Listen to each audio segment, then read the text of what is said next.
السلام علیکم ورحمۃ اللہ وبرکاتہ۔ سوال پوچھا گیا ہے کہ قربانی کا جانور اگر گم یا چوری ہو جائے تو اس کا کیا حکم ہے؟ تو جواباً عرض ہے کہ دیکھا جائے گا کہ قربانی کا جو جانور ہے وہ کس کا گم ہوا ہے، کسی غریب کا، شریف فقیر کا گم ہوا ہے یا صاحب نصاب غنی کا گم ہوا ہے۔ تو اگر تو صاحب نصاب کا گم ہوا ہے تو اس پر ایک اور جانور لے کر اس کی قربانی کرنا یہ واجب ہوگا۔ البتہ اگر شریف فقیر کا گم ہوا ہے تو اس پر نیا جانور لے کر قربانی کرنا یہ لازم نہیں ہوگا۔ البتہ اگر وہ جانور مل جاتا ہے، اگر شریف فقیر کو مل جاتا ہے اور اس نے دوسرا جانور بھی لے لیا تھا قربانی کرنے کے لیے تو اس پر دونوں کی قربانی کرنا واجب ہو جائے گی۔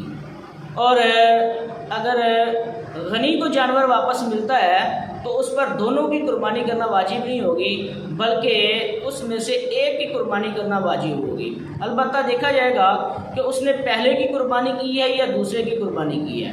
اگر اس نے دوسرے کی قربانی کی ہے اور پہلا جانور مہنگا تھا تو جتنے پیسے وہ زیادہ مہنگا تھا اتنا وہ ساتھ صدقہ کر دے گا۔ واللہ اعلم ورسولہ اعلم عز وجل وصلی اللہ تعالی علیہ وسلم۔ چینل ضرور سبسکرائب کر لیں۔